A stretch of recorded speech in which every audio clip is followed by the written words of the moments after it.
Ich les hüte, so einfach kann man sich das machen. Urlaub, Urlaub und nochmal Urlaub. Ich hab gar keine Lust mehr auf Urlaub, sei Anatomik. Als wenn dat gar nix anders tau vertellen gibt. Bloß von Urlaub wart immer snackt. Überall. Ist das normal? Als sei verkorten Lino und Willi drauf mehr, wär dat Urlaub gorn. Die Bahn war ja grad zurückkommen und die Türkei. Sei Herrn fehlt auf vertellen. Dat graue Äten, die blaue Himmel, die Sonne und dann die Strand. Den ganzen Tag an Strand liegen, dat wär Urlaub, Herr Anna von Lina und Willi zu hören kriegen. Sei ja doch nix, da seht er bloß dacht, für ihr wär dat nix. Den ganzen Tag an Strand liegen, dicht an dicht wie die Ölsardinen, bloß in de Sonne smoren, hinterher noch ut sein wie ein gegrilltes Hähnchen. War ja dat normal? Nee, für ihr nicht. Denn Herrn die Bahn fragt, ob sei schon den Urlaub wählen oder Urlaub bucht her. Wie oft Herr sei dat nu schon hört. Jede woll weiten, ob sei schon Urlaub bucht oder ob sei schon verreist wählen her. Urlaub? Da bin ich noch gar nicht gekommen und manchmal sag ich hef bucht. Das stimmt nicht, aber das weit die anderen ja nicht, wenn ich ehrlich bin. Ich hef gar keine Lust auf Urlaub.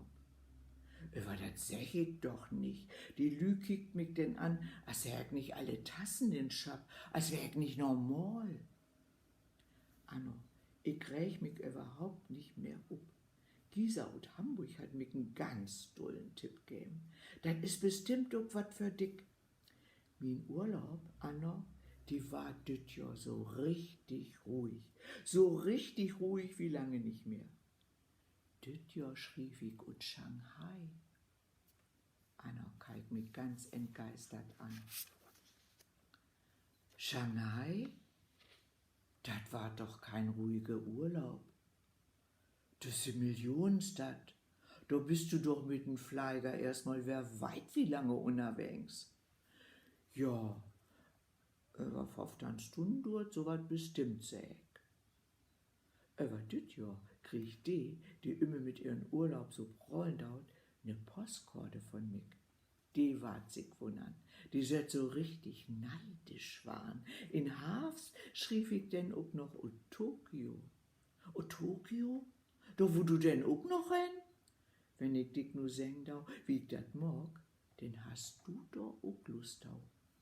Du musst dich gar nicht von Plätt weg bewegen. Du bliffst die ganze Tita Hus, magst dich dat so richtig schön kommod. Nu versteh gar nix mehr, seh Anno. Anno, dat gaat so. Die Lü denkt ja, ich tof in Shanghai rum. Deshalb mögt meine Karten auch aus Shanghai kommen. Dat mag ne Firma für mich. Ich bestell die Karten wie die Firma. Die Firma schickt mir leere Postkarten von Shanghai. Ich schrieb die Taus fertig, schickt die wer an die Firma, die sorgt denn dafür, dass die Karten für mich aus Shanghai aufschickt ward. In Hafs mag ich das mit Tokio genauso. Das ist gar nicht teuer. Da ist denn die richtige Briefmarke mit dem Stempel ob. Alles ganz echt. Und ich sit die ganze Zeit gemütlich da Hus und höch mich ein. So einfach kann man sich das mit Urlaub machen. Anna kram in ihre Tasche rum. Hast du mal einen Zettel? Wie heißt die Firma? So, das is es wer. Tschüss.